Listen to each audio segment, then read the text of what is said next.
natin to mga idol. Ayan o. Ayan, kita nyo. Gaganda no. Pero palabasin muna natin yung hen mga idol. Close natin ulit. Knock natin, knock. Labas. Ayaw lumabas eh. Palalabas yan. Charan! Kunin ko. Kuha. Ayaw lumabas mga idol eh. Tignan mo. Poster yan mga idol. Yan yung kanyang mga inakayo. 4 na yellow. Pero may nakita ako dyan sa dalawang inakay na yung paa nila mga idol ay sakang. Kaya gagawin natin yan mga idol. Papakita ko sa inyo kung ano yung remedy dyan. Ayaw lumabas ng hen eh. Yung male yan o.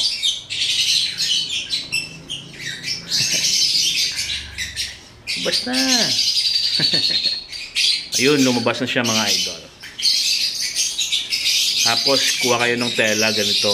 Takpan nyo yung butas sa loob para hindi makapasok yung hen. Ayan ha, takpan nyo yan mga idol. Ayun o. Ayan, yun na yan makakapasok.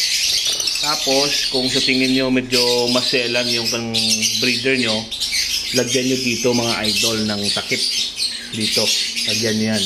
Either tela or lumang towel dyan. Lagay nyo para hindi kayo makita na kung ano yung ginagawa nyo dito sa loob ng kanilang nest box. Pero ito mga idol, tingnan nyo. Ito bata pa, sakang na. Ayan, tingnan nyo yung sakang niya. Bukang-buka mga idol. Tapos yung isa pa, ito. Ayan o, buka rin. Ayan. Sakang mga idol. Nakabuka ka. Kaya ngayon mga idol ay papakita ko sa inyo kung anong ginagawa ko dito sa mga splayed legs na mga inakay mga idol. Ito yung tinatawag na splayed legs or yung nakabuka mga idol. Kailangan pag ganito pa kalaki, mga ganito pa kaliit mga idol ay gawa na natin ng paraan. Huwag na nating hintayin na lumaki ito dahil kapag lumaki na, hindi nyo na yan magagawa ng paraan o wala ng remedy mga idol. Ngayon, maayos pa yung mga buto nila. Kaya, let's go! Papakita ko sa inyo. Bago natin kunin yan mga idol, huwag nyong kalimutan na ilublob yung mga kamay nyo sa patoka. Yan. Ilublob nyo yan mga idol para hindi manibago yung hen sa amoy ng kanilang mga inakay mamaya pag kinuha natin at binalik natin muli sa kanilang nest box. Ayan. Alright. Ito na sila mga idol. Oh. Ngayon ay gagawin na natin. Ayan. Ito yung ating mga inakay. Tapos kailangan nyo lang ng scotch tape na maliit. Tapos micropore tape. Ito yung ginagamit sa mga doktor, mga idol, o yun sa mga sugat natin. Yan. Tapos, gunting. Okay. Sundan nyo lang itong video mga idol para makita nyo kung paano ko ginagawa ang remedy sa mga splayed legs na inakay. Alright.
Ito mga idol, okay na na lagyan na natin ng remedy na sinasabi ko mga idol.